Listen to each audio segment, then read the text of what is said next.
Hello, everyone, and welcome to the Behaviorist Book Club. This is a special holiday edition of the Behaviorist Book Club because there will only be this one podcast published this week, and this will be an episode of One Less Lonely Practitioner.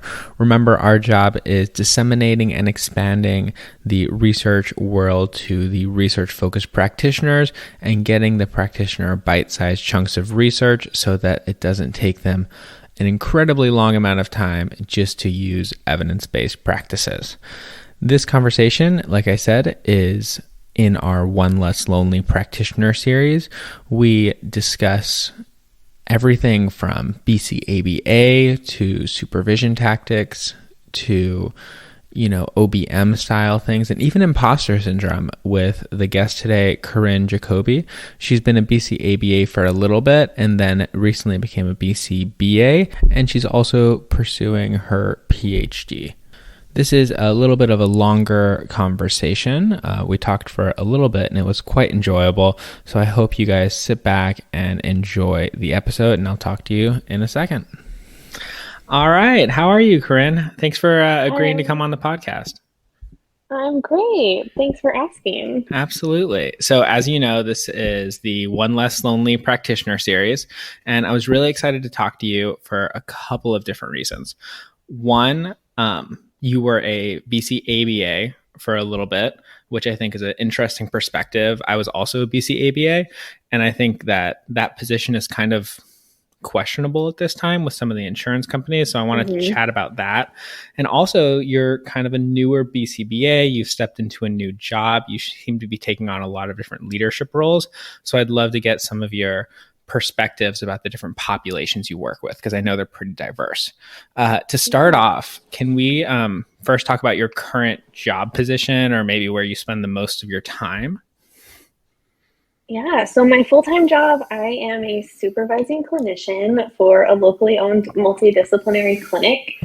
That's what I do full-time, predominantly working with children aged like 2 to 11, I would say.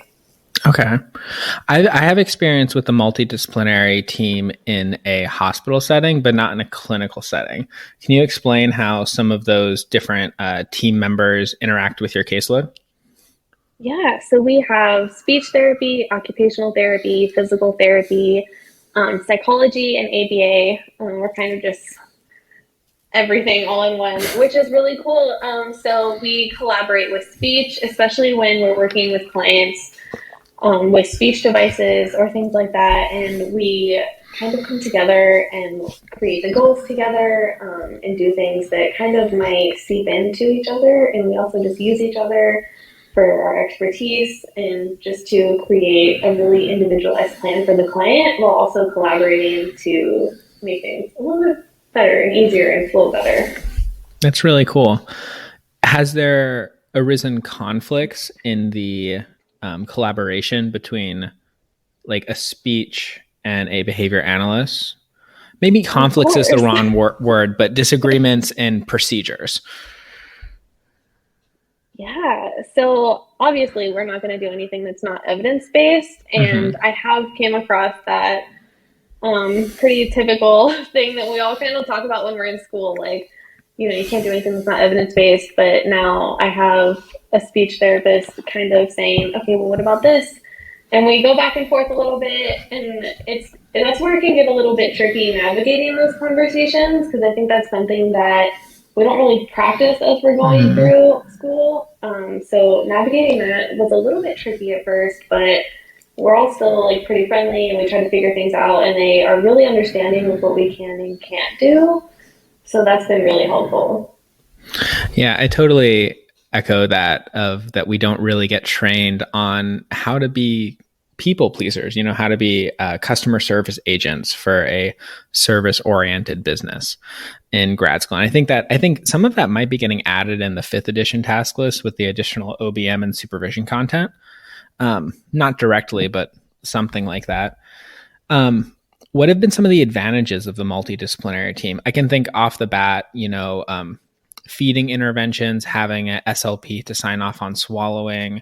You mentioned the speech and language devices. What about other, like working with a psychologist or a occupational therapist. What are some of those benefits for you as a clinician? Yeah, especially OT has been really helpful with like the fine and gross motor skills. Specifically, like feeding has been super helpful, like you said, to have an OT look at all of the different things that I might not know about. And then we also have psych, and sometimes we'll have clients with a dual diagnosis or multiple diagnoses, and they'll also be getting other services like psych, and it's really helpful to just have another expert or clinician to be able to collaborate with for things like that, especially things that I'm not trained in that we might need help in as far as like managing their behaviors or those private events that we don't typically address. So that's really helpful to have psych for that. It's really cool. I know you've mentioned that this is a full-time job, thus indicating that you might have part-time positions. Is it challenging to go from a multidisciplinary team in your full-time position to only you as an analyst in your part-time position? Not as much as I thought it would be, because I was a BCABA before, just kind of operating not in a multidisciplinary clinic.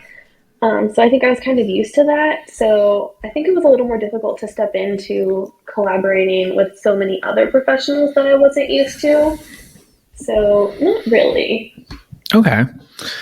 So with those other positions, can you tell me more about some of the populations you work with in those other part-time style positions? For sure. I work part-time with another clinic doing outreach with adult consumers. I work with adults. They don't have one specific diagnosis. It's just adults with disabilities. Some might have a diagnosis of autism. Another one might have a diagnosis of developmental delay or schizophrenia, things like that. It typically varies depending on the adult. And we get significantly less hours than you would with a younger client. So it's a lot of staff training and things like that with the adults. So it's a very different job. Talk to me about some of the challenges of providing strong ethical behavior analysis with such few hours. And for I know the position that you're talking about, but for the people listening, can you clarify how few hours you're talking about per week or per month? Yeah, so you typically get between 6 to 12 hours. It's typically around 8. And if you need less, they love that. It's med labor here in Florida. But if you want above 8 hours, you have to strongly justify the need for services and be able to back that up with your data. And the hours are really just for you to provide oversight and train the staff and the caregivers. So eventually you can fade yourself out, which is the goal. And they can still manage those behaviors for the consumer that you work with. For me, the ethical issue with so few hours is these consumers could be coming in, never receiving prior behavior services. You have brand new staff, caregivers who have no experience and just really don't know how to handle these behaviors. And with so few hours, it can be really challenging to train them to do basically your entire job that they have to do all day, every day. Yeah, I can imagine that would be really hard. We were in one of my grad school classes, what the question was presented, should you train the caregiver to implement the specific treatment plan, or should you train the caregiver to be a general behavior analyst? So in one sense, in the first situation, you're training the caregiver on how to run a functional communication treatment, and that's it. But in the second one, you're training principles of reinforcement, punishment, discrete trial training, all the different aspects that make us master's level BCBAs. Where do you feel like you fall on that discussion? Do you feel like we should be training more specifically or training more generally for our consumers? I personally try to train more generally, just because I've gotten specific feedback from caregivers and consumers that it's more beneficial, especially when they're going through all these settings and they're doing different things, and a behavior might occur in another setting, but if they have these tools that they know how to use, they can handle it. And so I personally just like to do a more generalized approach But I think it would kind of vary depending on your consumer and what you're doing. What kind of parent or caregiver or staff training goals do you typically focus on, both with the younger population and the older population? Are they different? I guess that's the first question: is do they vary?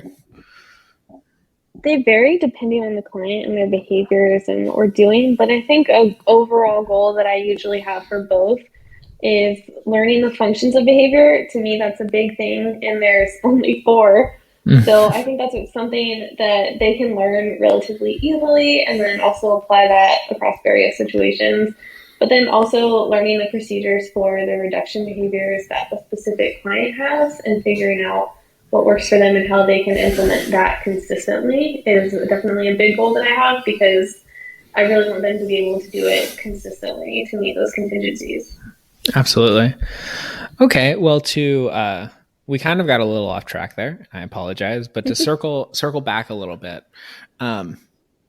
we've talked about you being a BCABA for a couple of years before a BCBA, but even before that, were you an RBT, and what kind of brought you into the ABA field? What drove you to this science in the first place?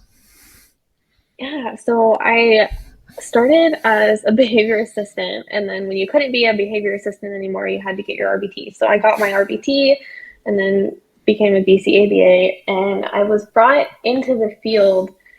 My interest actually started when I was in 8th grade. So random, but in 8th grade, the middle school that I was at, they had a program called the Dream Team, and you got to use one of your free periods to go around with someone from the ESE class. And so I did that, and then I worked with a boy, and he was blind and diagnosed with autism, and he had a behavior analyst come in once a week, and I thought it was just really cool, and she taught us both how to read Braille. And so I just thought she had the coolest job in the world, and she taught me how to do books for him with a Braille machine, and I was like, oh my gosh, I want to be you. So I thought that was really cool. And then I was going to school, and then I was working in an ESE classroom, and I was working with some clients who were receiving ABA outside of school, and they started receiving ABA, and then a month went by, and they had severely aggressive behaviors, and then a month went by, and their aggressive behaviors were decreasing, and I was like, what is this voodoo, and how do I do it right now? Because that was crazy, and it was just really cool to see it in action and just progress. That's so cool that you got exposed so early on to a behavior analyst. Was there ever any debate in, as you were learning more about the science, did you ever waver in your plans, or was it just ABA from day one? I think as I started researching it more, I was interested in the private events behind it, where I think ABA is kind of lacking sometimes.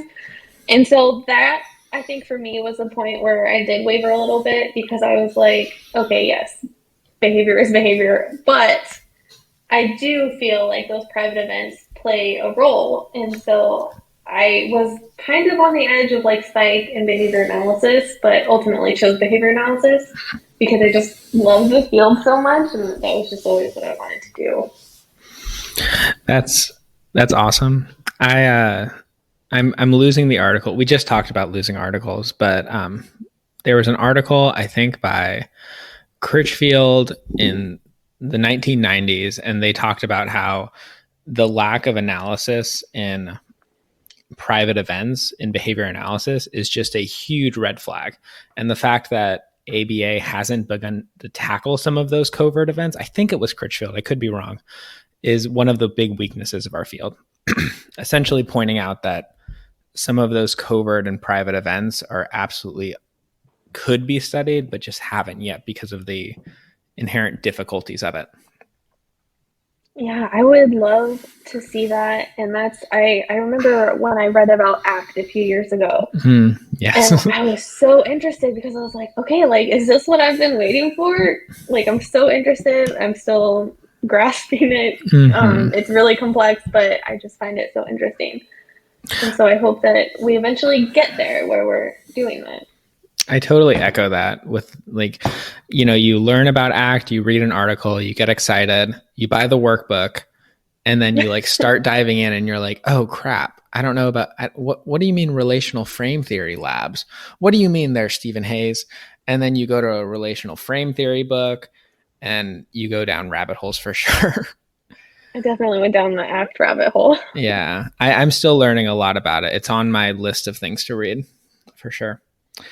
Tell me a little bit about your experience as a BCABA. One of the most common questions I get from RBTs I supervise is, Matt, I have my undergrad. I can take this, 5-course sequence at FIT or another college, and I can get my BCABA.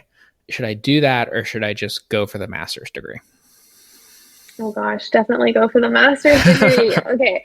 And I say that because I was getting my BCABA as I was on RBT, and I was like, okay, if I can get my BCABA, then I can get my BCBA. So I thought it would be like this nice bridge over to it, and I could like kind of see what the job was. And as I got it and I became certified as a BCABA, I wasn't fully aware of the different issues that I was going to have with insurance. Specifically, the most common issue I had was using a tiered model with some of the bigger insurances. Became an issue just as far as getting my hours approved. I kind of felt like, this is terrible, but I really felt like a BCBA or an RBT in limbo because I couldn't really figure out what I was. Like, I was doing directs, but I was also supervising, and it was just like I had one foot in an RBT role and one foot in a BCBA role, and I wasn't really sure where to go. And so for me, that was a little difficult. And then that's why I ultimately decided to get my BCBA. I was like, okay, I really like this part of it. I think I'm going to move forward with that. I really want to supervise and I want to help, and I still want to be working with the kids, but I need to be in one role or the other. I get that. Can you talk about some of the different job duties you had as a BCABA? And I think I want to preface this with saying that each company I found is pretty different on how they utilize BCABAs. But your experience, you mentioned a little that you were part direct, part supervision. Can you expand on that? Were you writing plans? Were you having, parent training meetings? Can you elaborate on maybe your day-to-day as a BCABA in the company you were at? Yeah, I was doing it all. I was providing direct. I was doing the assessments. I was writing the treatment plans. I was providing supervision. I was doing parent trainings, and it was a lot. And I just thought like, okay, like this is the role. And I was kind of just like operating this one-man ship, doing everything on my own. And obviously, yes, every company does do it very differently. It varies across companies. I was with one company as a BCABA, and I was doing all of the things that both an RBT and a BCBA would do. But then I go to another company and they utilize BCABAs as just supervisors operating under a BCBA to help with the BCBA caseload. So I've seen both sides of it, but as a newer BCBA, I was pretty much the one-man show. As a newer BCBA or a newer BCABA? BCABA. Okay. So when you switched the BCBA role, was there, some whiplash there? Did you miss direct work? That's something I hear a lot is, I don't know if I want to totally leave direct work, or were you ready to move on to that different position? I do miss it. I will be in there and then I'll find myself just really missing working one-on-one with the client. But then I just really like what I do as a BCBA, guiding the treatment program and implementation and helping the RBTs. I really enjoy that. So I do miss it sometimes, but I also really like the role of a BCBA. Can you talk more about the reinforcers you have for that BCBA role? Because I found that a lot of people who share your story, myself for a while included, where we got into ABA for the population. We worked with this special needs community. We fell in love with these individuals. At least for me, not to speak for you, I asked myself how I can be around this population more. Let me go into ABA. Then suddenly I'm put in this BCBA role as more of a supervisor, and the reinforcers are different. like you said, there's less direct work. Can you talk about some of the reinforcers that you find in your BCBA role? I think it's less. I think when I was more of an RBT, BCABA, and doing more of that direct work, I was really reinforced by when the client meets a goal or they start to exhibit behaviors that you're teaching and you're seeing that skill acquisition grow and the problem behaviors decrease. It's so reinforcing, and obviously I still find that reinforcing as a BCBA, but it's a little bit different now. I'm very reinforced by training RBTs. I think it's incredible the work that they do every day in and day out. They're spending the majority of their time with these kids, and I think their role is insanely important. And I love teaching them the principles of behavior and watching them grow. And then also, I love parent training. I am always going to love parent training. I love it when a parent comes and they're like, I just need some guidance and some help. And they're just so eager. And then they come back, they've been implementing what you've been teaching them. And they're like, whoa, it works. And I love that. It's just so cool because it's, obviously, we know this. We've been to school for this, but there's just those simple things that we can teach them that help them in their everyday life that they've been struggling with for so long. And then we come in and we're like, hey, let me help you. And then when they implement it, and then they just come back and you're like, whoa, I love that. That's awesome. That's really cool. And I can hear the passion in your voice, which is also cool. So you were a BCABA and a BCBA, which totals what, 3,500 or no, 2,500 supervision hours in total? So many hours. Tell me a little bit about what your experience was collecting those supervision hours. Everything from the difficulties of, if I remember right, and the timeline makes sense, you would have went through when we were doing the 2-week verification forms to the monthly tracking system. Tell me about all of that supervision things. So I started my BCABA on the ladder, and it was good. I definitely could have used more guidance and supervision throughout obtaining my BCABA, and obviously every company is different. It's going to vary what your supervision looks like. No supervisor is the same, which is understandable, but I do think when you're stepping into a different role and going through that and obtaining your hours, that it's so important to be supervised and then also advocate for your supervision needs, just to make sure that you know everything for the role that you're going to be stepping into. Sorry, just to interrupt. That's such a good point. I want to note that for anybody who is getting their supervision now, is the advocation is so valuable. I supervise some RBTs now for their BCBA hours, and one of the things I tell them is that you have to tell me if something's not working or I'm not making sense, because I'll just keep talking. Or you got to give the supervisor feedback and advocate for what's going to work for you, because it's going to be different. So I think the point of advocating for good supervision is a great one.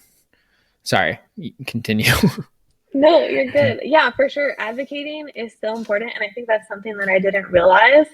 Obviously, you're signing a contract with this professional who knows what they're doing. But a contract goes both ways. And that's something I try to tell everyone. You both sign this contract. You need to advocate for what you need.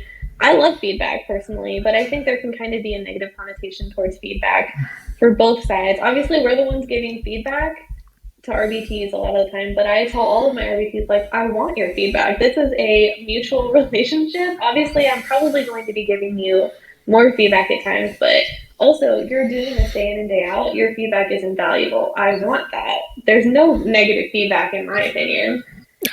All feedback is good feedback. I love that point. I was listening to another podcast. It must have been some financial podcast. I don't know, but they talked about radical transparency and radical feedback at some brokerage or something.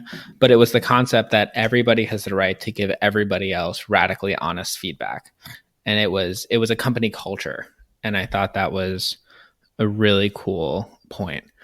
One of the things that I found difficult in terms of advocating and giving feedback in terms of an RBT giving feedback to a supervisor is the inherent power misbalance and power dynamic in that relationship. Have you found that also difficult, and have you found any practical ways to minimize that?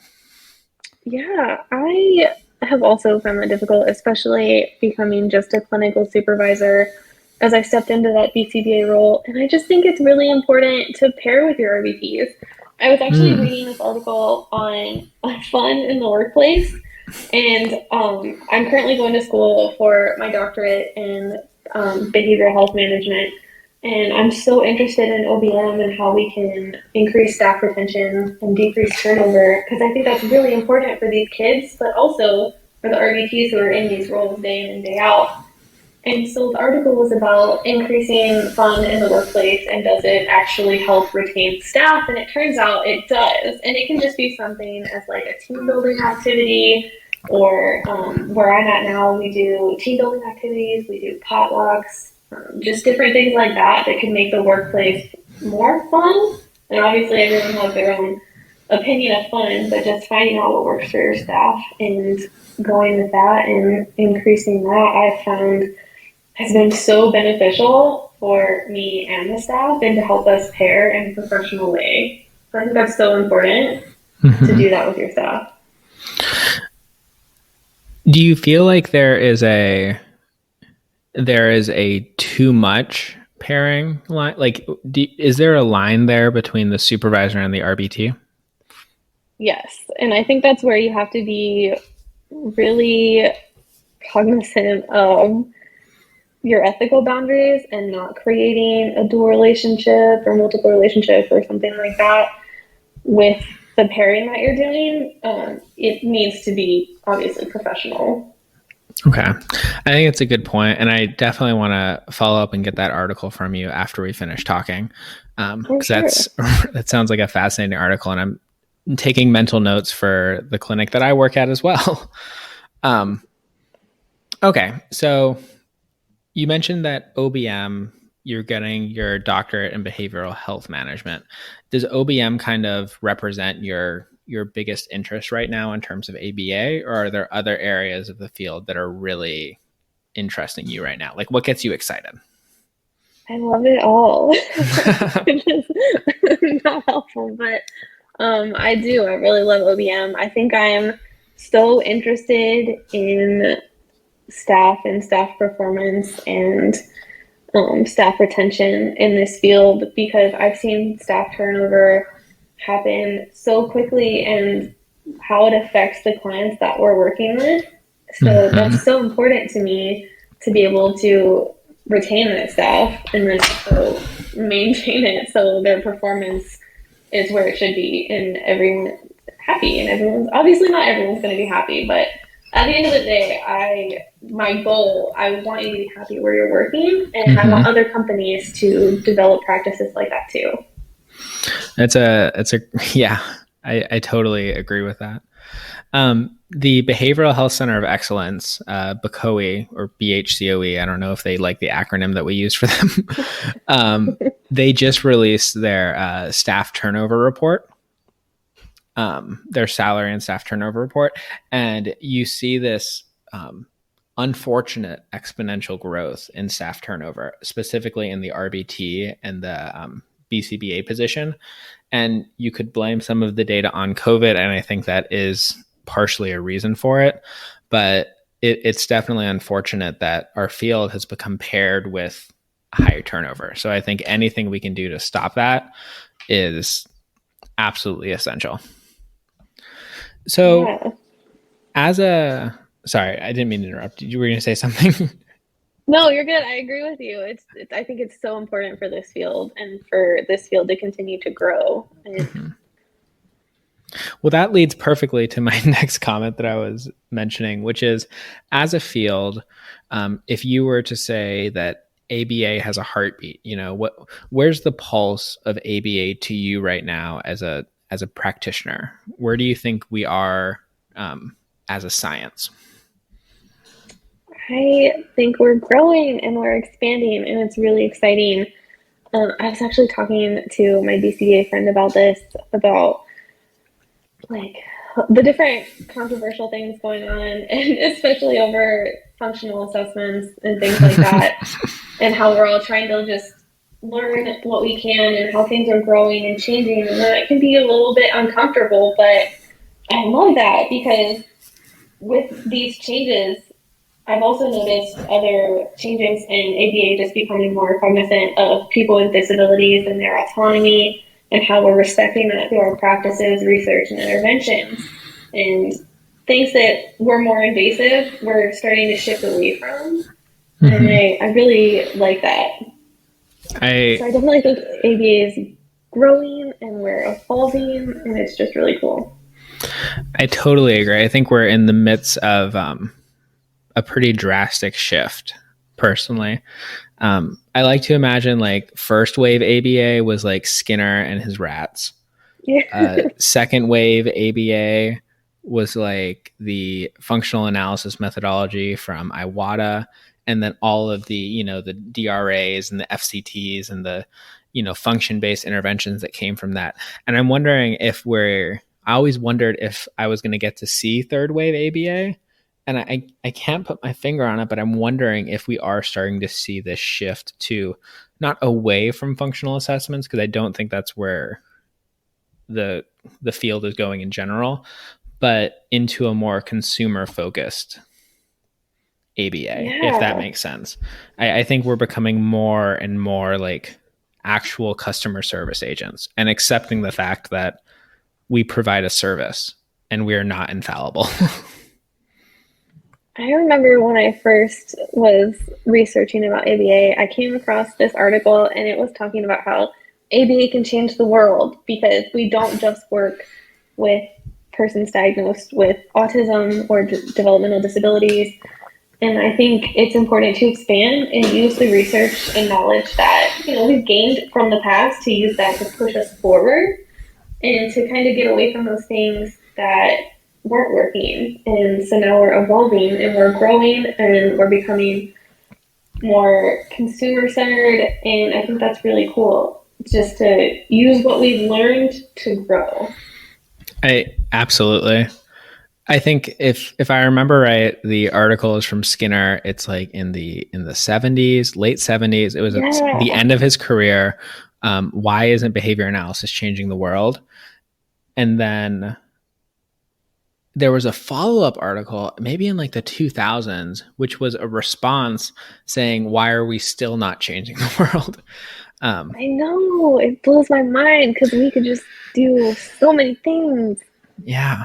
And then even as a total side note, I was on the phone with an insurance company today, and they were talking about how my goals weren't going to be accepted because they didn't deal with the core deficits of autism. It had to be, you know, stereotypy, communication, or social. And I was working on sleep training and intensive potty training for constipation. And they were like, that doesn't really meet the core deficits of autism. And I was like, but this kid is in pain and he can't sleep. Like, there is hosts of Java articles published on these topics, and I could show you, but they were still adamant that, oh, that doesn't address, you know, the core deficits of autism, this little box that we've put ABA in. So it's exciting to see this expansion. And I wish I could have been better prepared for a more expansive argument such as that. Yeah, I would love to see ABA, as it continues to grow and evolve, to kind of shift away from that idea that we only work with kids with autism, because we could be beneficial for so many other populations, and just not even that, just so many other things that I think we would be really helpful for. So I think continuing to evaluate that is really important and see how we can advocate to get ABA into those areas.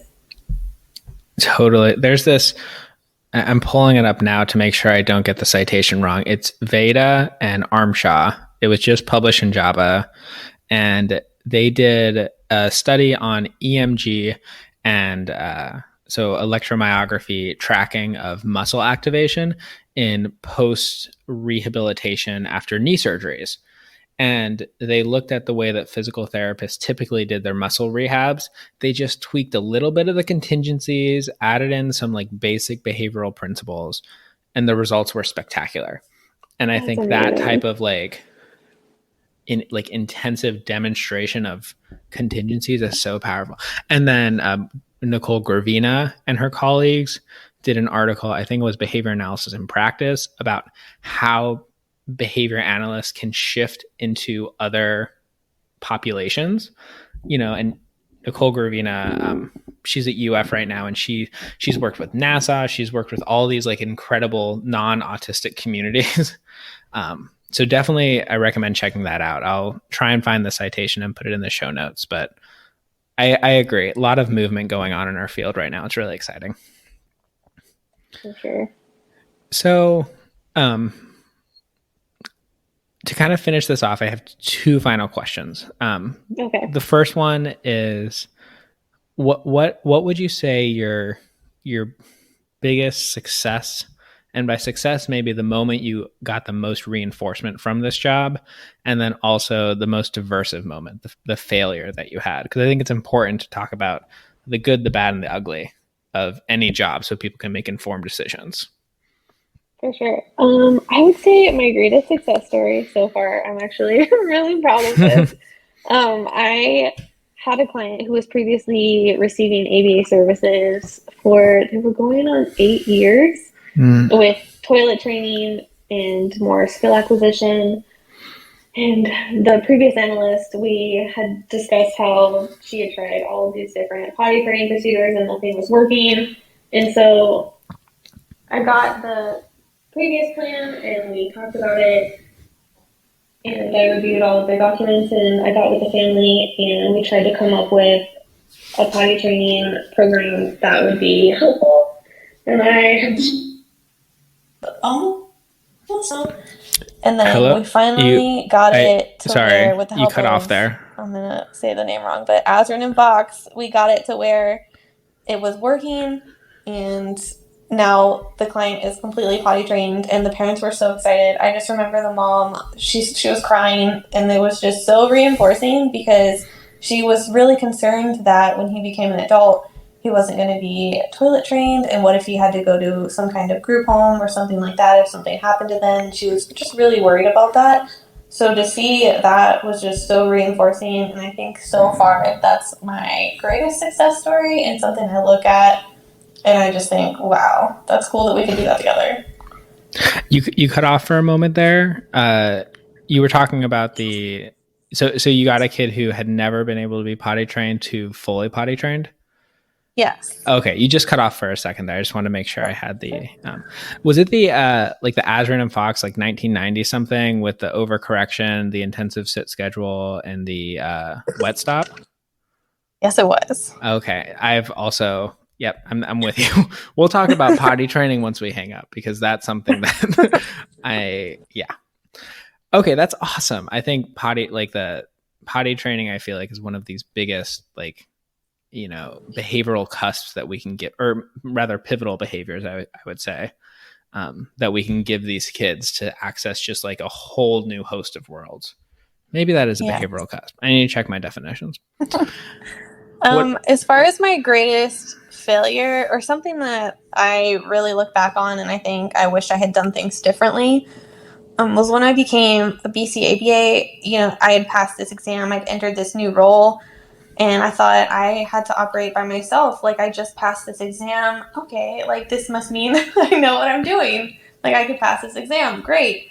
And then it was kind of like a fake it till you make it thing, and I just had this sense of imposter syndrome in a way, where I thought that if I sought out other behavior analysts or I tried to collaborate, that maybe they would see me as, okay, you don't know what you're doing. And so I kind of operated like that, and I have a lot of regret looking back on that, just because that's not how it's supposed to be. You should be collaborating. You can seek out others. You should be doing those things. It's not just you alone in the vast field of ABA. So I definitely look back on that and think I wish I had done things differently. And just sought out other people that were doing the same thing I was and really talked about what we were actually going through, because once I actually did, I realized there were other people who felt exactly how I did, and it was just so nice to talk to someone who actually felt how I did and was understanding, and then I was able to, change my behavior based on that. I totally echo that. I felt nearly identical, I think, to what you were feeling, especially in things as simple as like time management. Like I was thinking, like, is every BCBA as overwhelmed as I am? I'm sitting here with like, this not a small caseload by any means, but like not as much as some people have, and I'm drowning. And I'm like, do other people have time to do this? That's really cool. I was looking at your website and your podcast, and you talked about how you had like a period of time where you were like swamped and you couldn't, or you didn't have time to read a bunch of articles. And I think that when I first became a BCABA and then a BCBA, I was just so not stressed, but it was a lot. As you step into a new role with anything, there's a learning curve, and I was also in the same thing. And so it's just important to acknowledge that. Yeah, I think that I think conversations about it help. I think that, training for that position helps. But part of me thinks that it is kind of an internal journey that, a BCBA or any new position kind of has to go through, where, you learn that like you got the certification, you know what you're talking about, but you don't know everything, Yeah. And I think I struggled with I could admit to others that I didn't know everything, but I struggled admitting to myself that I didn't know everything. Me too. And then that created this like weird, like fake, like where I had like all this internal confidence, but then right behind it was like, as soon as something went wrong, like the house of cards came crumbling down. That is exactly how I felt. And I feel like just growing in this field and then acknowledging that has been so beneficial, and just talking with others about similar experiences and just growing from that is what's going to make us better. Absolutely. So off topic, but do you feel like the multidisciplinary team that you've worked with has helped or, created a more like, hurt this idea of overcoming your imposter syndrome? Because I feel like it could go both ways, because you admit your ignorance potentially to a room full of professionals who don't have ignorance, at least in my mind. So how did you struggle with that? So luckily I work with a great group of people, and obviously you're going to have the people that you clash with, and that's fine, and you'll figure out how to navigate that. But I work with some great people who we all know where we kind of fall short in our different areas of expertise, and we all bring something different to the table, and we kind of use that to guide what we're doing and just create, or not create, but for the client. Like, what we're doing is for the client at the end of the day. We want to do what's best for them, and I think we all have that in common. And when we come together, that's our focus. Like, how can we do better and be better for the client, utilizing all of the professionals that this client is going to see. And I think I've had a really good experience with that. I'm sure someone else may not have, but I'm just really fortunate to have that. That's awesome. I remember in John Bailey's one of the ethics books that I had to read for grad school, it has those scenarios at the beginning, and it seemed like every scenario was related to, a multidisciplinary team and some psychologist saying that like behavior analysis is stupid. And I think I was lucky because I was working with a multidisciplinary team at the time, so I knew that wasn't the case. But I worry that, new behavior analysts read those experiences and think that it's all, a death sentence if you have to work with the team. Everyone's going to look at you and say ABA is fake and reinforcement doesn't exist. But I don't, in my experience, it wasn't the case. And I'm glad that it didn't seem to be that way for you either. Yeah, I think for me, it was learning about the ethics code and how we need to collaborate professionally, but also at the same time, we're not going to do anything that's not evidence-based. Mm-hmm. So it's kind of like just navigating between those. Absolutely. So a newly minted behavior analyst, just out of their course sequence, took the exam, passed, starting to build a caseload. What advice would you give them? And specifically, what do you wish you would have known at that point in your career? I wish I would have known, I'll start with that it's okay to talk to other behavior analysts, reach out, make connections. That's the biggest thing I wish that I would have done, is just talked about it, reached out to some other analysts, made some connections, just maybe gone to some conferences, made more connections that way, different things like that, to where it's not just you're not alone in this, and you're not meant to be, and just know that, and then just do what you can, try to collaborate, just reach out. Mm-hmm. And then another thing that I think is hugely important is you're going to be busy, that's a given, but make time for reading and reviewing the articles and research. Talk to your BCBA friends about it, talk to anyone about it, but just make sure you make time for it, because it's so important. I totally agree. I mean, obviously I agree, because that's the whole point of this podcast. But like when I first started, and before I had, had the idea for this podcast, and I was getting over that initial craziness, I was like, should I just carve out like 12 to 12:30 to read articles every day? And I tried that for a week, and immediately the schedule consumed that time. And I don't know, it's difficult. Do you feel like it's easier to carve out time to read articles when there are external contingencies promoting that? So I'm thinking specifically, like you mentioned, you're in a doctorate program. One of the reasons for this podcast was so that I learned, and so I read the articles. So like, do you think it's easier to create these external contingencies to promote that behavior? I do. I think I read more articles because I am in that program? Yes. So once I'm out of it, I think I'm definitely going to have to figure out when and set aside time and make that a priority, just because that guides what we're doing. So it's just hugely important that you make time for that. So yes, I will at some point when I'm not in school have to literally make myself sit down and probably do a first then with myself just to do it. A nice little visual to make everything better.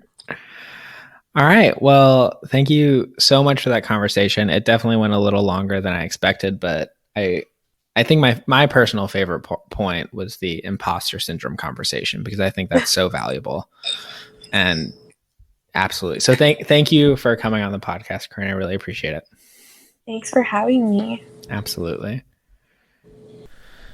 Well, that wraps up the conversation that I had with Corrine. It was a great conversation. I really enjoyed it, and many thanks to having her on the show. I think that one thing that really stood out to me was the conversation about imposter syndrome.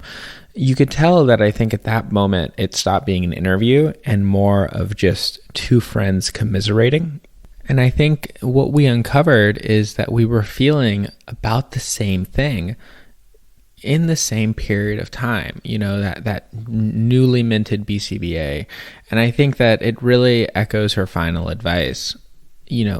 Seek out some other people to be in your community.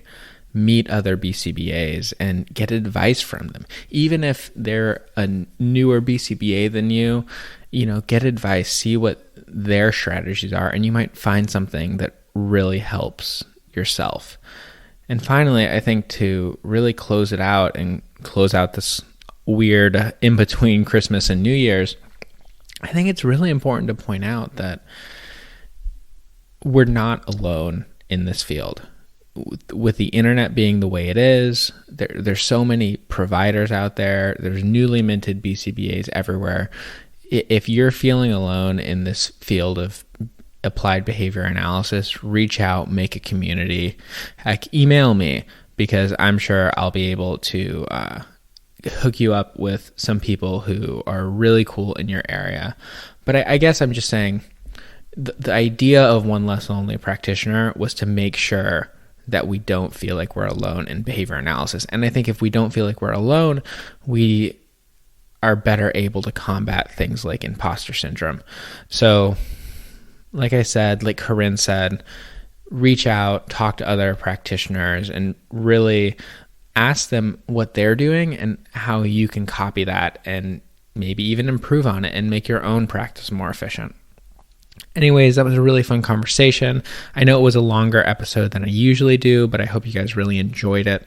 Please, you can check out my website, www.behaviorsbookclub.com. That's where I kind of keep all of my updates now, as well as my Facebook pages, Behaviorist Book Club and ABA Daily Research Share. Thank you so much for tuning in, and I will see you guys next week with another 3 episodes of ABA in one take.